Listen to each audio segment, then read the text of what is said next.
Okay, we are a few minutes late going live here this morning with another Her Bold Voice. But as I was saying to my guest, not only is my guest Elena today, she's my guest, my colleague, my mastermind sister, my legacy sister. Anyways, I was just saying to her, a little bit of chaos like birth. We have to get before we get to the best, So we're like, I'm going through some technical difficulties, but it's now done and over with. So we are live. Welcome back to another Her Bold Voice LinkedIn live show. And I always say, I showcase high achieving, fascinated women, but there's always a place for a few good men. And I am going to have a man on my show here in a few weeks. But welcome back. I cannot wait to share with you Elena Joy, her bold moves, what she has done in her life for her to arrive to get to where she's at now, her evolution. And I've been a witness of it. So I've had honor. So let's jump in. Elena Joy Thurston. Her, featured in an award-winning documentary Conversion, is a captivating DEI speaker and trainer, approaching allyship through the lens of LGBTQ plus inclusion. Elena Joy inspires audiences to learn how inclusive leadership can improve company culture and engagement. A Mormon mom of 4 who lost her marriage, church, and community when she came out as a lesbian, her viral TEDx talk on surviving conversion therapy has landed her multiple media opportunities with ABC, CBS, Fox, and more. And first of all, Elena, thank you. Well, you were on my LinkedIn live show a couple of years ago. Thank you for coming back again. And thank you for being patient with all the technology issues that moi was having over on this end. But let's jump in. Bold moves. It's all about bold. This is all about bold voice, bold moves. Talk to me about that. Going through that conversion therapy and coming out of that, looking into your marriage and going, and how it breaks my heart how, first of all, I'm in awe of you for making those steps and those decisions and doing what's best for you and your children. But it also breaks my heart the reaction and everything that had happened to you as you were evolving through that. So let's start with the conversion therapy. Going through conversion therapy when you were married, going through conversion therapy. Okay. All right. We'll start there.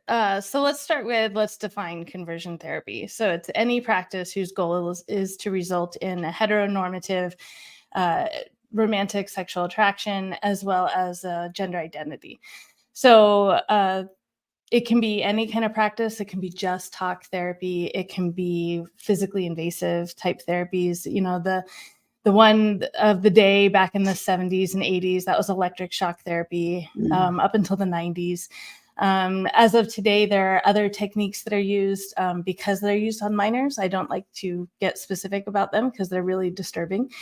But what it all has in common, besides the goal of the heteronormative lifestyle, is the result. 57% of participants become suicidal, and several of them attempt. Most of them attempt. In our country right now, we have about 800,000 survivors of all ages, and we don't know how many we've lost. It's a really silent killer. So as of now, it is illegal in about half the states for minors. There are no protections for adults, as well as most of those states. The only way they could get that ban through was by providing a loophole for religious leaders to still be able to practice it.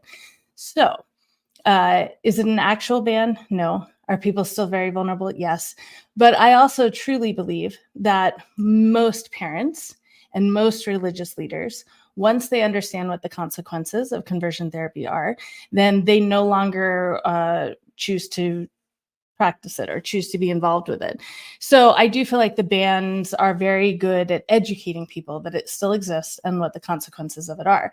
I was a college educated, upper middle class white woman who was convinced that this was something that was wrong with me, and anything that's wrong can be fixed, right? Anything that's broken can be fixed. And I very much needed to be fixed because I fully believed that I would lose any claim or connection to my 4 children if I wasn't fixed.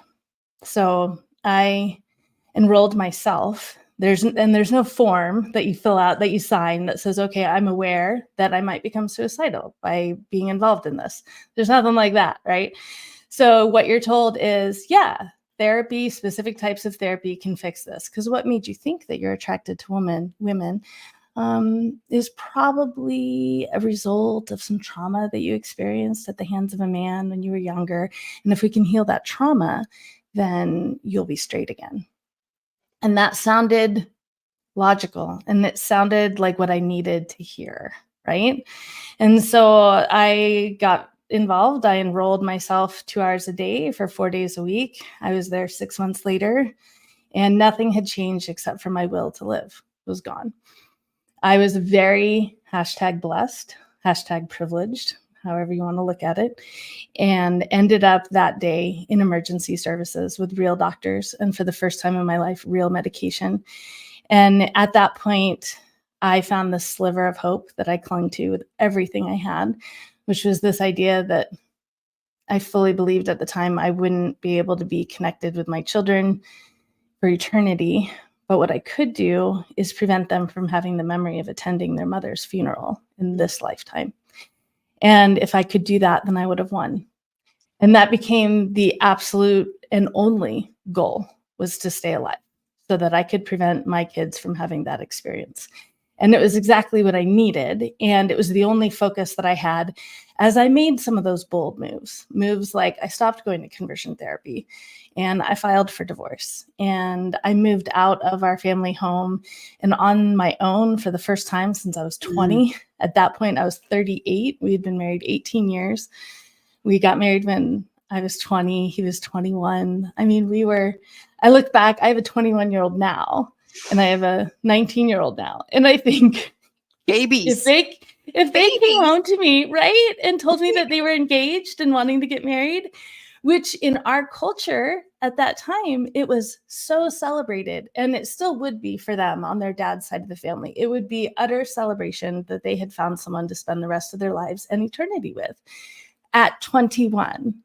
Anyway, sorry, you've got me going on a tangent. Well, again, so young, and that is a lot of the culture in the Mormon society that you were living in and married to, and all of that. So, share with me after that. And every time I hear your story, and I've heard your story because we've known each other now for almost 4 years. It still makes my heart stop. I get like a little punch in the gut, So, you decide to divorce your husband, and of course, gosh, your first time moving out on your own and things like that. What was the ramification leaving your husband? And it's not just, of course, okay, come on, Kim, you're asking a question. Families are broken up. This changes it. Okay. I want everyone to know it's more than just that. Okay. Yes. Yeah. So our lives in those days really only had 2 bubbles. We had our church family bubble and we had Chad's work family bubble. So Chad was a partner with one of the big 4 accounting firms. We had been there since we graduated college, except for a little stint out in private. And it was his entire life, and therefore my entire life. I mean, we really wanted to be a single income family. I had my little side gigs here and there, but we were told literally by the mouthpiece of God that the ideal situation is for the husband to be the provider and for the mom to be the nourisher. And that meant being in the home. And so his work family was also, by extension, kind of my work family. And I'm sure public accountants at those big firms, I mean, they're working 80, 90 hours a week. Yeah. I mean, that last year before he made partner, I really think we only saw him on Sundays. Like, he was always with his work family. And when he wasn't with his work family, he was with us, with our church family. Our neighborhood that we lived in was, the majority were part of the congregation. I mean, it wasn't just on Sundays we go to church and we see these people. It was our neighbors, the people that we're at the park with, the people that we see at the grocery store, right? This was my very small bubble, and I never broke out of it. So I only had 2 voices in my life. I had the voices from the church family, and I had the voices from the work family. And when I decided I needed to stay. And staying meant saying all the things that hadn't been said.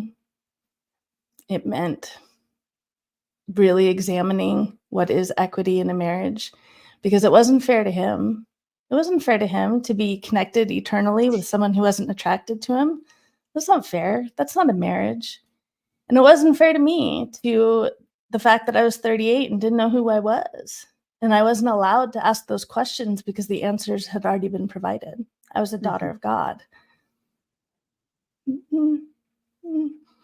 Actually, I'm a lesbian. That's the identity that I choose. I actually love how in the introduction, the way you say lesbian, it's fabulous. I want you to, when this, like, the replay starts, like, I really want you to hear how you say it, because it just gives me the biggest grin. But Yes. yeah, the consequences were big. They were huge. And at the Mm. same time, it was kind of like being freed from a prison. Mm.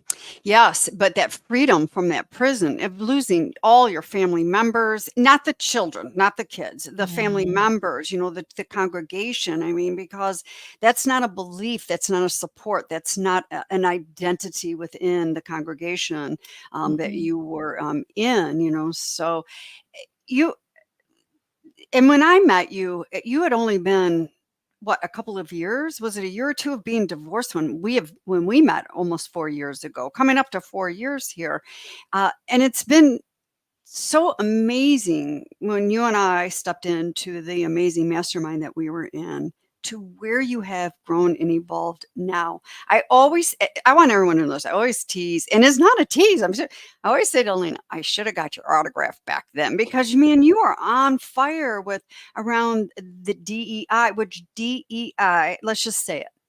It's a shiny, flashy penny right now that is greatly needed to be turned into an investment of dollars and dollars, and has been around, by the way. DEI has been around since the inception of time. It's taken on different titles, different looks, but at the end of the day, it all still looks the same. So with this step, you launched a nonprofit group, and then you have this consulting, and you were getting the nonprofit up and out the door. And now Elena's ready to release that and give it into the hands so that you can go into organizations and work with them on that inclusive leadership. So what does all of that inclusive leadership look like that you bring to Mhm. the table? Yeah. Yeah, DEI is quite the contentious thing right now. We've now been banned in 7 states. So I'm basically the human equivalent of a banned book, I've decided, and I'm okay with that. um, yeah, so we just keep changing the words as we need to change them. As other people assign meaning to them and emotion to them, we can change the words. So, DEI can go to inclusive leadership. Inclusive leadership can go to authentic belonging. Like, whatever words you need to use to make it accessible for you, that's what we can do. So it really sprang from this idea of me realizing, oh, I speak the language of conservatism. Like, I understand that logic. I thought it and practiced it for 2 decades. I get that. And I know how to speak specifically with those men, because I worked with those men in leadership for, Mhm. again, like 2 decades. Now, it was religious leadership, which I would say is almost more fraught than the corporate framework. But when I realized, like, that was an asset that I had, that I could speak that language. Also, the fact is, I'm straight presenting. No one looks at me and thinks there's a lesbian. Like, no one, not the corporate bros and not the HR gals, and definitely not the other cute lesbians. No one looks at me and thinks that. So I'm able to get a foot in the door into these executive boardrooms because I look so relatable and accessible, basically like their sister. And I'm able to speak to them, meet them where they are, and then I'm able to reveal, like, yeah, and this was my experience. And this could be the experience of so many of your employees. Our unofficial tagline of our consultancy is that we say the things that your employees can't say, Yep. you know, and Yep. that I found that as we went through that divorce, I mean, it was a 2-year divorce. It was hard, as you might imagine. And in that year leading up to it, when my mental health was going into the basement and Chad was just trying to hold things together, slap a smile on his face and go to work and work with multi-million-dollar clients, Where was the psychological safety? Because he had no idea. Remember, we only had two voices in our lives. We had the church voice and we had the work voice. The work voice had never made it clear if it was okay to talk about things like LGBTQ issues ever. There was no safety around that concept. And when the only other voice in the room is the voice of a religion saying this is horrible and needs to be fixed, then you're probably not going to bring that to work if it doesn't feel incredibly safe. And so I take it from that perspective of, if you were Chad's leader, how could you meet him where he is? Because if you go in criticizing his faith, he's going to shut you out. So how can we remove the judgment that we might have around the situation, around the person, around the beliefs, whatever it might be, remove that judgment so we can meet them authentically where they are, so we can say the things that need to be said. And I'm going to say this, and it's not to minimize what you are saying, and it's in the things that need to be said. We have got to stop that with this work-life balance. Okay, this work-life balance is bullshit. And yes, I just cursed on a LinkedIn Live because it's BS. It's not left arm, right arm, left arm. We are human beings that drive to an organization and work and become either breadwinners or secondary incomes into or a family, or it's people like you and I who have businesses. But when we're in organizations, we have got to stop that. We have to wear this certain face because we are at work. And then we can take that face off when we get out in the car in the parking lot and drive home. And that it just creates such that lack of inclusion. It just puts up more bias, more walls, more everything, whether it is someone who is gay and cannot speak up at work or chooses to be non-binary. There's just so much going on. I mean, and it just comes down to even just you and I of our gender, Elena. There's still that lack of equity with women. Okay, so it's minimal between men and Caucasian women. Let's get that clear. And then we have Black women, and then we have, of course, the Latinas that are way down at the bottom. We need to stop all of this so that we are not creating those walls of hierarchy. And well, those walls are there so that we're not adding more concrete to those walls, so to speak. And I want to come back though to what you said. Is it's interesting. I can go that you go into these organizations because you don't look like a lesbian. You don't look. In fact, if anyone had the opportunity of being in person with Elena, she's got this beautiful curly hair, but is there really such a thing as a look? I mean, I'm sure there are. This is where my head's going. Look at that man.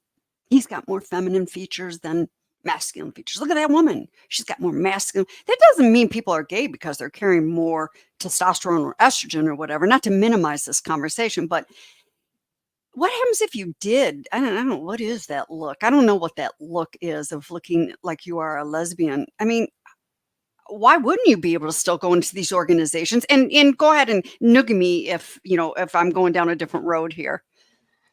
Well, the event organizers, right? So whether that is the head of HR, whether that is the head of DEI, whoever it might be, they're bringing me in because there's a problem and the problem needs to be addressed.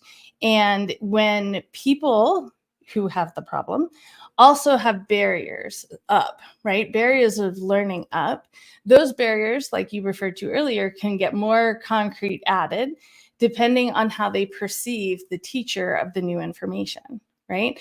And this is true for all of us, right? If I was in a class and I needed to learn some new information so that I could evolve and up level my skills, and a person walked in with a MAGA t-shirt on, I would struggle to learn from them. I think we all have something like that. So event organizers are trying to anticipate how is this audience going to receive this person, and how can we lower the barriers of learning as much as possible?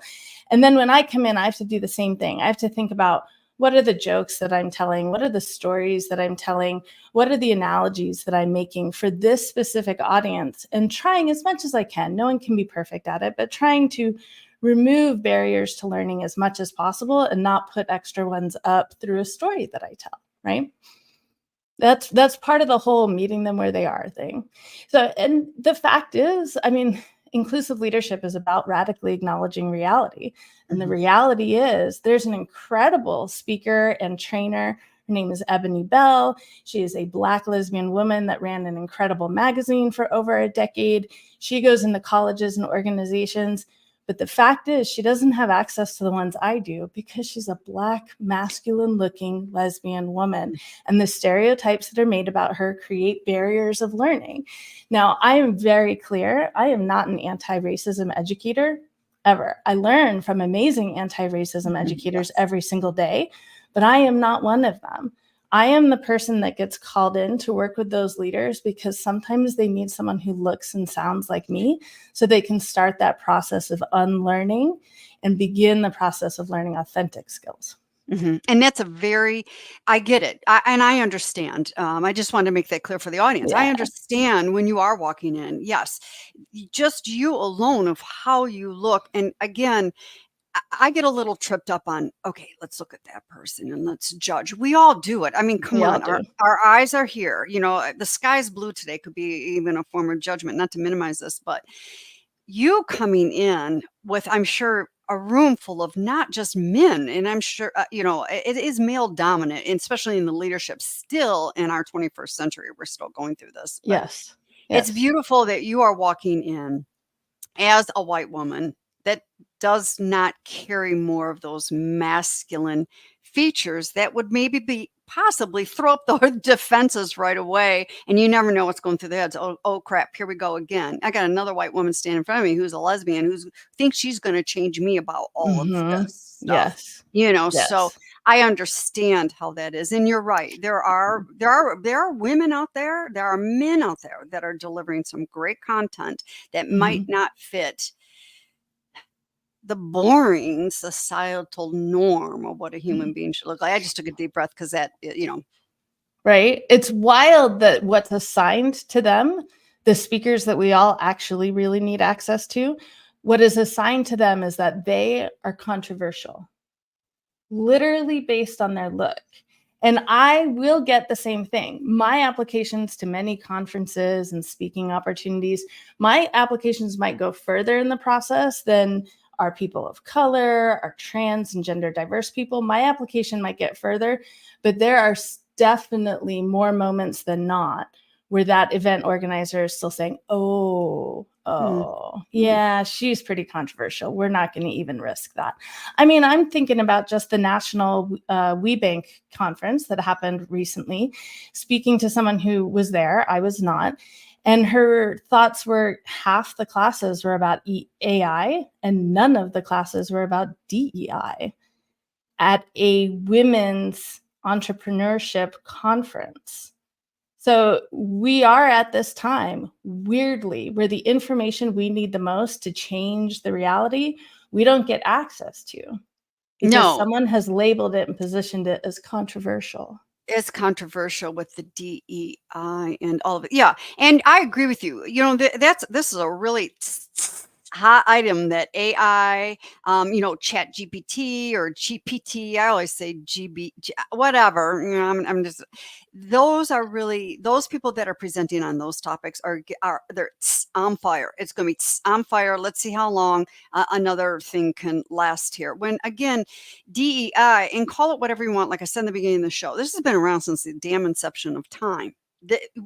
I mean, go back. I mean, look what we did, pre-Civil War days. You look what white men did to people of color, and then women kiboshed and pushed down. And now we've got, there's so much that, in my opinion, we all need to go back, sent inside our homes. Not that I want quarantine, and please, I did not say that, but we all need to be sent to our rooms and take a look at our own selves and look in the damn mirror for once and stop judging because this person is this and this person is this and this person is this, and because they don't look like me, I can't. Walls up. I don't like them. I hate them. That. It's like, and by the way, I don't want you all out there looking like me, and I don't want everyone out there looking like I mean, do you know how boring life that would be? So we do need to come through that. But I understand how these event planners, how your app goes further because of You're not so controversial, like somebody. I get it. I get it. It doesn't matter. There's space for everybody, and a lot of this needs to be shifted. My opinion, my show, my opinion. I get to say it. So, talk to me about what is strategic vulnerability? Mm. Because that not the A word, authenticity, authentic is thrown around like it's whatever. And then, of course, the Mm. vulnerability piece. Thank you, Brene Brown. The vulnerability Mhm. that is also thrown around, and I don't think people know how to maneuver. They say it Mhm. because they're buzzwords. Mhm. Yeah. So what I started noticing, I was going into these organizations and teaching these experiences and facilitating trainings, and hearts were being open, minds were being open. But I started notice we kept running into this bump in the road, because there would be leaders in the room, and the leaders weren't taking advantage of the opportunity to make it really clear what we can talk about here today. So for example, no, I'm not going to give that example because that could be controversial. So we have leaders that aren't prepared to take advantage of these moments. And so what either happens is the connection and the belonging doesn't happen because the leader wasn't prepared to be vulnerable in a safe way for everyone in the room, or the people in the room just go for it. They just risk it all. They go for it. They go into that conversation. And either how the leader chooses to engage in that conversation or disengage from that conversation can lead to harm of people in the room. And so I realized, oh crap, I am facilitating experiences without protecting people from harm, both the leaders themselves as well as the employees and staff that are in the room. So then I started picking out the different skills that leaders could be prepped on before an event so that they could go into those opportunities engaged. And I realized when we did that, it requires a half-hour conversation about 3 days ahead of time. It's now standard for all of my clients. When we do that, oh my gosh, the effect of those, it could have been just a 45-minute lunch and learn. But when those leaders were prepared with these strategic vulnerability skills, we went so much deeper. People felt safe. People said things they had wanted to say for a long time, but never felt like it was okay. Leaders were hearing things for the very first time and realizing, oh, that's why this, that's why that, right? So basically, this is now a part of my entire framework are these skills to take advantage of opportunities to increase authentic inclusion and belonging while minimizing harm for everyone involved, both the person who's choosing to be vulnerable as well as the people that are receiving the vulnerability. So yeah, a few different skills that can really make a huge difference. I mean, you're going to pay for that event anyway. My check is going to cash, right? Like I'm okay with it, but what I wasn't okay with was the harm that I was seeing. And so Mhm. let's make sure that we are maximizing our ROI in the experience as well as minimizing any potential harm. Yes. And well, first of all, I need your skills workshop, number one. And number two, I'm sure those skills could also be implemented as a parent at home when you're creating safe space. Yeah. Yes. With kids. And, because I hear so many of my friends that are parents, and I'm not a parent. They say, God, these kids, they just won't talk to me. Well, okay, what kind of environment are you creating besides this is our home? It's got to be more than just that, you know. Absolutely. So I would assume that you could embrace those skills and you probably Yes. implement them anywhere in your life. Exactly, right? And my entire framework, which is 5 core pillars, is applicable completely to corporate life as well as completely to home life. So I can teach the exact same information just with different stories and different positioning to parents that I can to corporate people. Now, I'll let you in a little secret.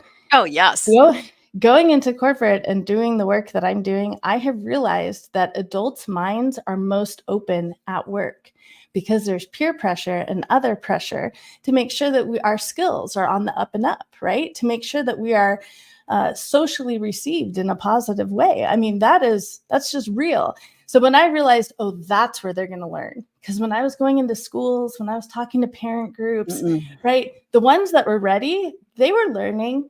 But the ones that were not ready, they didn't have the motivation to keep their hearts and minds open. But if I saw them the next day at work in a training, I could get them there. So it's the exact same information. And I have found that I can go into corporate, make a bigger impact, and those skills don't stay in the cubicle. They come home and they translate into conversations with your teenager that you've never even dreamed of having, right? Like they translate to psychological safety at work as well as psychological safety at home.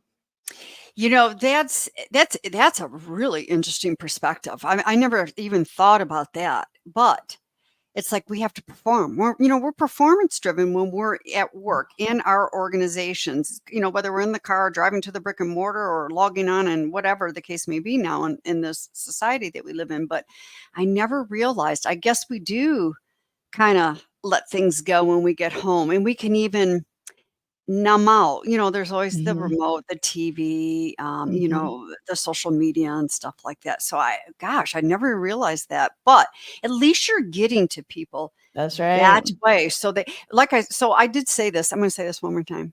We need one of your workshops. Our legacy group hence needs one of your workshops. I'm signing Heard. up. I'm signing Noted. up. Yeah.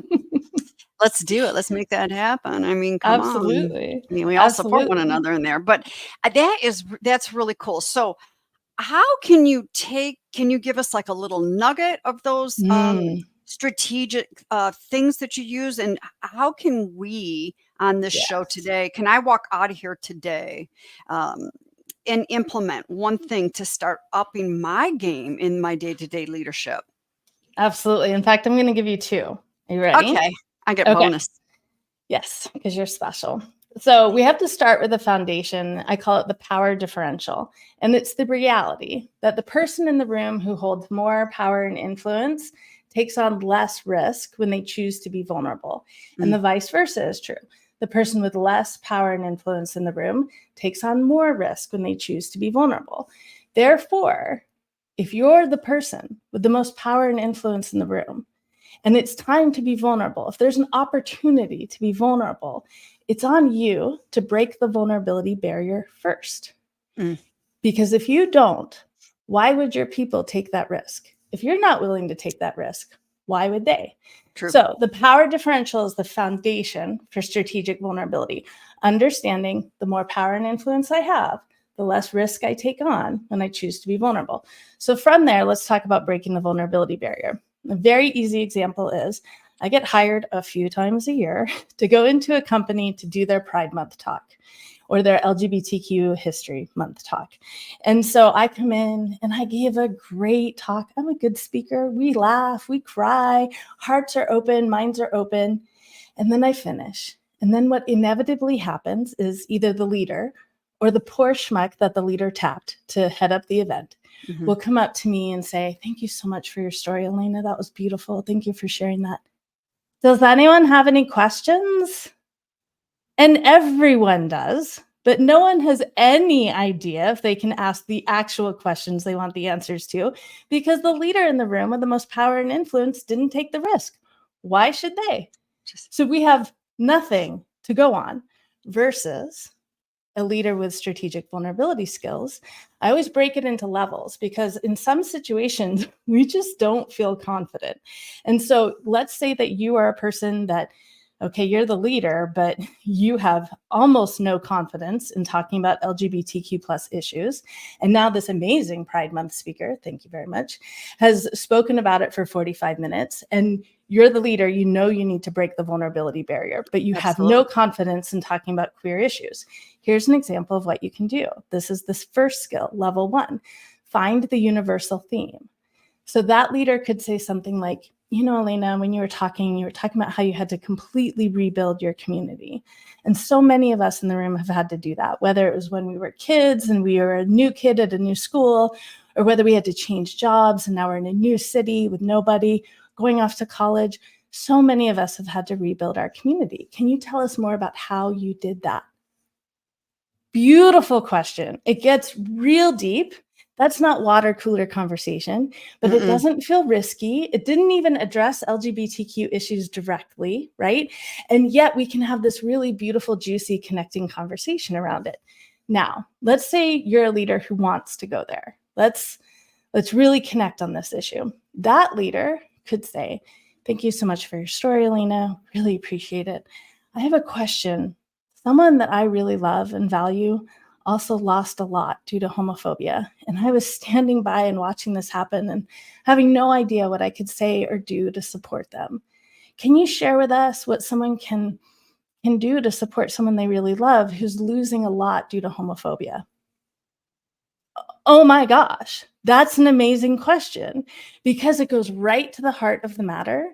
And this leader is very clearly communicating to everyone in the room that one, someone they love dearly is LGBTQ+, and two, they want to learn how to be a better ally, Yes. right? They've communicated so much to the room with that one conversation. Now, caveat, I have learned part of strategic vulnerability for leaders is understanding what to share and what not to share. Because if that leader had said, okay, when we were 16, my twin brother came out to our parents and they kicked him out and we haven't had him at Christmas since, right? If he had done that, everyone would be still stuck on Bob has a twin brother. No one would have heard anything after that. So inclusive leaders also understand there are details that are barriers to learning, like we were talking about earlier. It's a barrier, it creates a barrier because it's distracting, and I'm off thinking about that. So make the details vague, but the impact specific. And that's how we can get there. Make the details vague, but the impact specific is how we all need to be, whether it's a keynote, during conversations, high stake conversations, absolutely. Because those details, like you said, can distract, derail the whole, and actually really convolute the actual impact, and it takes away from that impact. I like those two examples that you give because, first of all, what I hear, commonality. The first example I hear, gosh, commonality. I mean, who in their lives have ever, whether it's kindergarten, you're changing schools, high school, you're changing schools, changing jobs, and you felt like this. And then the second part of the other skill is homophobia. How many of you have witnessed it? And we all have. We all We have. all I mean, have. if it's not on the news, it's in school. These kids Mhm. are witnessing that bullying Yes. through because of things like that. As an adult, witnessing that, and I've always been able to go, what would I do in that situation besides come out like a dragon and plow down the other person? Because I would, and I'm not quite sure how effective that would be. But boy, those two approaches with, leaders as skills, how we can take that and implement everywhere in our lives, Mhm. everywhere. Because Yes. there's such bias, not just we do have unconscious bias in our world, but there's such bias that's so blatant right now, just Mhm. so blatant, and how to handle a lot of that if you're ever in that situation, which leads me to your conversion, the documentary. Mm. I watched that, and I shared with you after I'd watched it. I shared with you before we came live today how that made, I mean, I cried.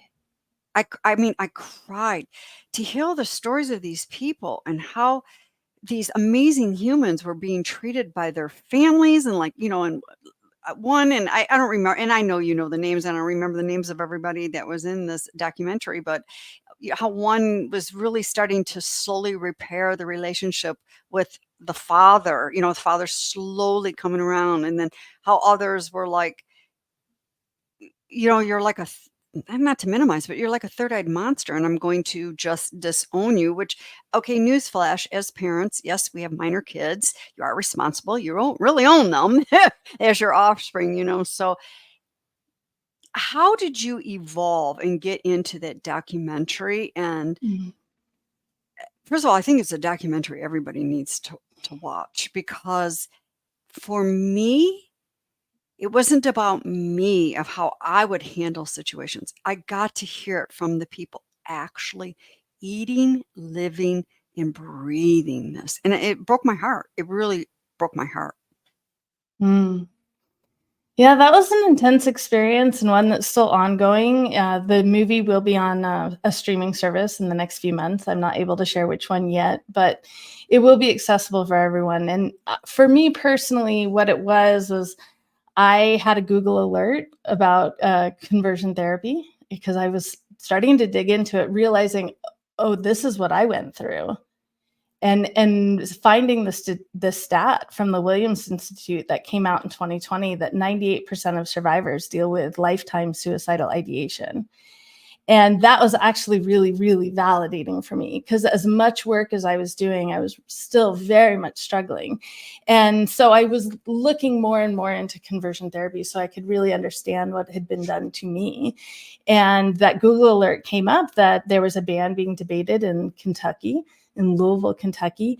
And there was a survivor that was testifying around it. And his name was there. And I found him on social media and I reached out and I was just like, hey, I just want to say thank you for testifying. It'll be great to get a ban there. I'm also a survivor and thank you. Right. And he immediately responded. Within an hour, we were on the phone together. He was the first survivor I ever spoke with. And it was so powerful. Like just a phone conversation was powerful. And as we increased this connection and I felt so much healing in being able to speak with another survivor, he mentioned that he was a producer and a director. He has a very successful production company in Louisville.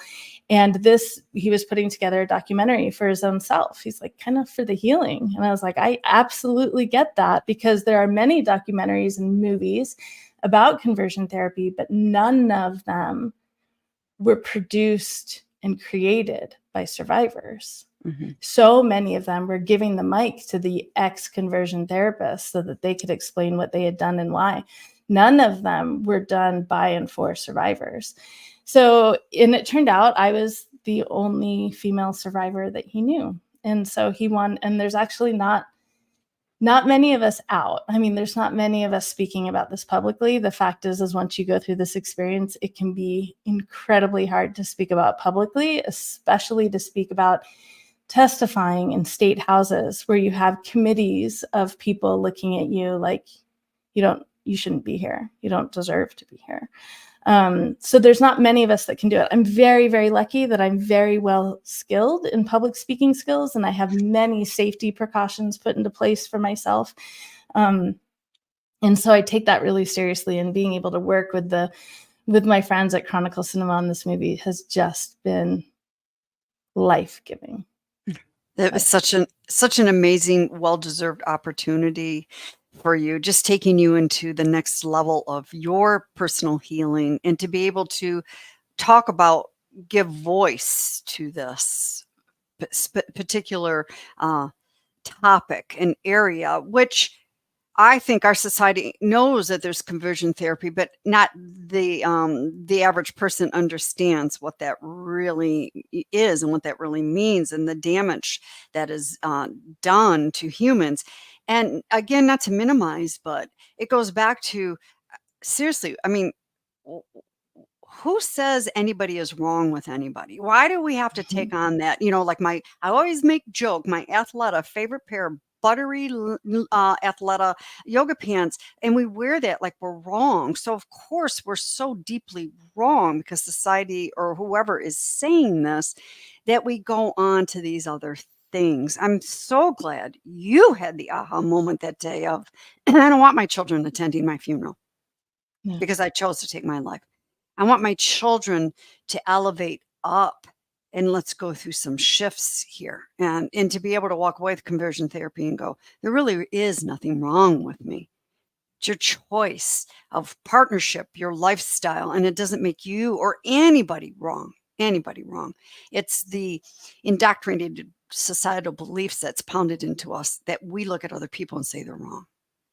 Right. And the only way to get around that, to dismantle that, is to dismantle it within us. A huge part of my framework is the radical self-inclusion, which includes the internalized bigotry we all have within us. So if we can remove the shame, going back to Brene Brown and her research all around how shame prevents vulnerability, which prevents connection, which prevents belonging, right? We have to remove that shame. People hate going to DEI trainings. I know, because they come to them. And it's because we have this concept of it's going to be steeped in shame because of my identity and because I probably have screwed up a few times and caused harm. And we don't know how to reconcile that. And so for me, it is a foundational concept that once we can understand that we all have internalized bigotry, I have internalized homophobia still. It affects my relationship. It affects how far I push. It affects so many things. We have internalized misogyny, women as well. Disabled people might have internalized ableism in them. And the fact is, how can we expect our workforce to be able to fulfill the potential we want them to fulfill, to be as innovative and problem solving and productive as we want them to be, if we're all struggling with this internalized homophobia? Right? How can we expect a Black man to rise to his potential if he is dealing with the generational trauma of racism and we haven't given him the space to be able to deconstruct what's internal to him so that he can remove his own barriers? And once we start removing our own barriers is when we in turn can start looking at others and not put up those barriers and add more mortar and concrete to the walls. Absolutely. Right? Yeah. I cannot teach you to connect authentically with anyone from a marginalized community until I can teach you to connect authentically with yourself. That's right. Then we can move the needle. Until then, it's all performative. Absolutely. I agree with you. I mean, that's a lot of the work that I do with my clients. They'll come to me, I want a much more bolder voice and I want to present. And it's like, well, until you can connect with yourself, and of course I don't jump in and start right there, but that is part of the shift. I mean, that's some of the stuff that I work through as well, the inner critic and the negative talk. Yeah. Yes, because the fact is it's not a destination. There's no point. I mean, you have more life experience than I do. Do you expect at any point in your life you're going to be like, I am self-aware, give me the trophy, I have achieved it? Right? Like, it's not a destination. We need these tools to continue to reiterate, right? Like your framework of the hag and the addict, I'm going to hit a point in my life and that is going to get me to that next level, right? And what I teach is going to help someone else get to their next level. Right? We're all just reiterating. And the question is, are we moving up the spiral or down the spiral? Yeah. And most importantly, we're coming up that spiral to be more aware and be more, and then it's like, again, let's remove oh my God, I can't go into another DEI. I might be afraid to say something because I'm going to be judged. And I'm going to be with this white person who just says, I'm like, okay, we're going to say something. Yeah. It's just making sure that there's parameters in place so that the shame doesn't come out and the harm does not come out. And then we close down yet another white person or another just person in general who's saying something against homophobia or whatever that hook within them may be. I want to just pause here for a minute because we are 48 minutes in and I need for everybody to know where they can get in touch with you. Connect with me on LinkedIn. This is where I play the most. It's the easiest for me, honestly. And I'm obviously very big on protecting my mental health. And so on days that feel iffy, I'm not on Instagram. I'm not anywhere else. I will always check my LinkedIn though. It just feels safer. Ironically, I'm glad I'm on a really good version of LinkedIn, good side of LinkedIn. My website is there, but I'm not really proud of it right now. We're in the middle of rebranding everything, but I do have a great blog on there that goes through a lot of different concepts. I'm still writing my strategic vulnerability one. I promised you 2 skills. Can I share the second skill before we go? Well, but that was, of course. Like what one more thing would you like to leave everybody with? And by the way, could you please give everyone your website, even though you are branding? Yes, people can go look at it. Just know it's under not construction, but rebranding. Yeah. ElenaJoyExperience.com. There is a contact form on there. It goes directly to my email box. So feel free to use it if you'd like to connect other than LinkedIn for sure. Yeah, so give grace. Not everybody is perfect, even though my guests are. My opinion. I mean, we're allowed to shift through brands. I mean, large corporations do it, so do us entrepreneurs. So, what That's right. one thing would you like to leave everyone with today? Okay. So we talked about breaking the vulnerability barrier. The other thing that I teach that seems to make an incredible impact on people is understanding that we need to lead from our scars and not our wounds. Mm, So many of us have experiences with parents or teachers or coaches or bosses that have led from wounds, right? There are certain times when they get completely disorganized, or maybe they refuse to take feedback on a specific issue, or maybe they just explode randomly and we don't know why, right? There are different times, but it shows up in so many different ways. But what's consistent is that it's from a place of a wound and not a place that has healed. I first learned this from when I was doing my TED Talk. My amazing speaker coach is Jill Davis. I still work with her to this day. She's wonderful. And she taught me, Elena, you have to be speaking from scars and not wounds. Otherwise, you mhm, are using your audience as a therapist, and that's mhm. not fair to them or fair to you. And so then I started really getting aware. Now, I was disassociated from my body for a long time. So I have been reestablishing this connection to my gut, my intuition, right? So it took me a while to figure out what are experiences that are tender, but scarred, Mhm. healed. I'm not using my audience or my team as a therapist. And what experiences are still wounds? Those are private for me, those are not for public consumption. And then the next step is to ask myself, how do I know what are my cues when I'm stuck in that wound and it's affecting and impacting other people? And lastly, understanding we might have positive intent, but it's all about the impact.